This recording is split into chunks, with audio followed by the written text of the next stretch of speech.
میرے بھائیوں، میرے ہندوستانی غریب مسلم پریواروں، میرے ہندوستان کے کسان بھائیوں، جوان بھائیوں، میرے ہندوستان کے پیڑت مسلمان بھائیوں، بے گناہ ستائے ہوئے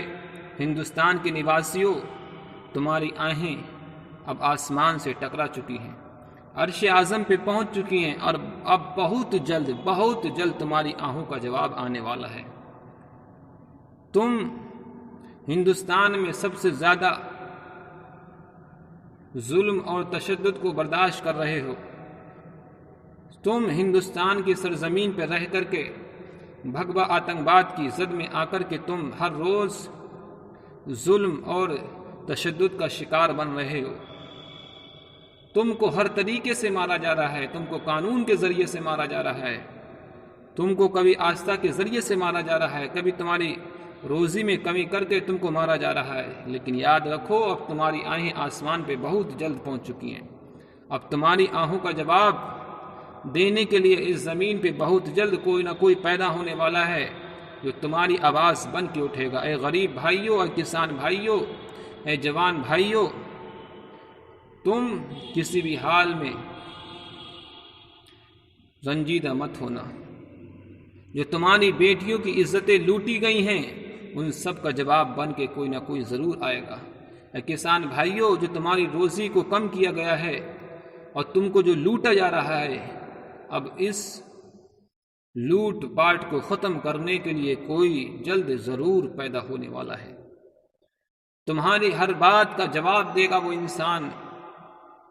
تمہارے ہر ظلم کا جواب وہ دے گا۔ تمہارے اوپر اگر کسی نے ایک ذرہ برابر بھی ظلم کیا ہے تو وہ اس ظلم کا بدلہ ظلم سے دے گا۔ ہمارے ہندوستان کے کسی جوان کو، کسی کسان کو، کسی مزدور کو، کسی غریب کو، کسی پیڑت خاندان کو اگر کسی نے ایک بال برابر بھی ستایا ہے تو اب اس کو ہم پوری ذات بھر ستائیں گے۔ اگر ہمارے ہندوستان میں ہندوستانی کا اگر کسی نے ایک خون بھی بہایا ہے، خون کا قطرہ بہا ہے، تو ہم اس کا، چاہے وہ ہندوستانی طاقت ہو چاہے وہ بدیشی طاقت ہو، ہم ایک خون کی بوند کا بدلہ ایک جان سے لیں گے۔ اور جو ہمارے ہندوستانیوں کا 300 سالوں سے جو خون بہہ رہا ہے، اورنگزیب علیہ رحمت و رضوان کے جانے کے بعد میں کبھی بدیشیوں نے کبھی دیشیوں نے ہمارے ہندوستانیوں کا خون اتنا سستا کر دیا جتنا کہ ہندوستان کا پانی بھی سستا نہیں۔ میرے بھائیوں، ہر ایک خون کا بدلہ لیا جائے گا، ہر ایک بات کو یاد رکھا جائے گا۔ میرے بھائیوں، جب سے اورنگزیب علیہ رحمت و رضوان کے دیہانت ہوا، اس وقت سے لے کر کے آج تک جب سے جس پہ بھی ظلم ہوا، جس خاندان پہ میرے بھائیوں ظلم اور تشدد کے زد میں جو بھی خاندان آئے ہیں اور جن باطل طاقتوں نے سر اٹھایا ہے، ان طاقتوں کا ضرور مقابلہ کیا جائے گا۔ اور ہندوستان کے اندر جو بھی ہندوستانی رہ رہے ہیں اور جو بھی ان کے پیروں میں غلامی کی زنجیریں جو پڑی ہوئی ہیں، بہت جلد انشاءاللہ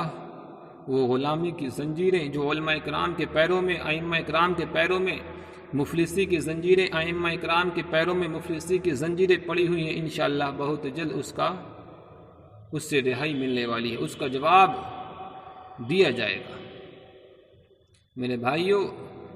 اے میرے ہندوستانی غریب بھائیوں، تمہاری آہیں عرش اعظم تک پہنچ چکی ہیں۔ تم کو حد سے زیادہ جب ستایا جا رہا ہے، جب تم کو حد سے زیادہ تمہاری بہو بیٹی کی عزت کو لوٹا جا رہا ہے، جب ہر روز کوئی دن ایسا نہیں، کوئی لمحہ ایسا نہیں کہ جہاں تم کو شرمسار نہ کیا جاتا ہو، اب تمہارا کوئی جواب بن کر کے آسمان سے آنے والا ہے۔ تمہارے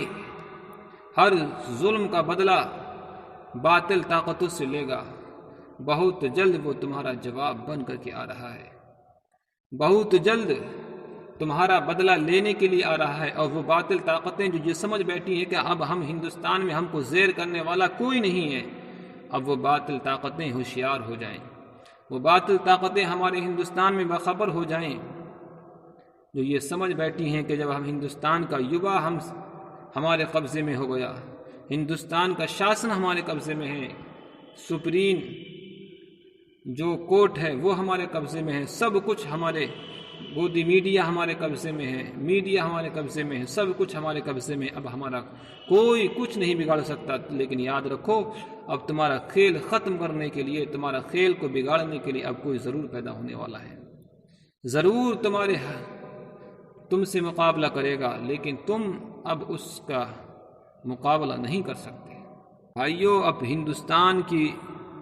پوری زمین کا کوئی ایک ایسا ذرہ نہیں رہا کہ جس پہ کسی بھی انسان کا خون نہ بہتا ہو، کسی بھی انسان کو، بے گناہ انسان کو نہ ستایا جاتا ہو۔ میرے بھائیوں، یہاں ظلم اور جفا کی آندھیاں طوفان ہر روز چل رہے ہیں، سچ کو جھوٹ میں، جھوٹ کو سچ میں پرو کر کے انسانوں کو اندھا بنایا جا رہا ہے۔ میرے بھائیوں، اب ہندوستان کے اندر بہت جلد ان باطل طاقتوں کا خاتمہ ہونے والا ہے، لیکن یاد رکھو، تم جب تک اپنے دین سے غداری کرو گے، دیش سے غداری کرو گے، اس وقت تک تمہارے رب کی جانب سے تمہاری طرف کوئی بھی طاقت نہیں آ سکتی۔ اور کشمیریوں اور ہندوستانیوں، اگر تم سچے دل سے اپنے دین سے پیار کرو گے، اپنے مذہب سے پیار کرو گے، اپنے وطن سے پیار کرو گے، تو رب کی طاقت ہر حال میں تمہارا ساتھ دے گی۔ لیکن جب تم دین سے غداری کرو گے، دیش سے غداری کرو گے، تو اب تمہاری نہ رب کی طاقت تمہارا ساتھ دے گی، نہ عبد المصطفیٰ کی طاقت تمہارا ساتھ دے گی۔ تم اپنے دین کے سچے وفادار بن جاؤ، اپنے دیش کے سچے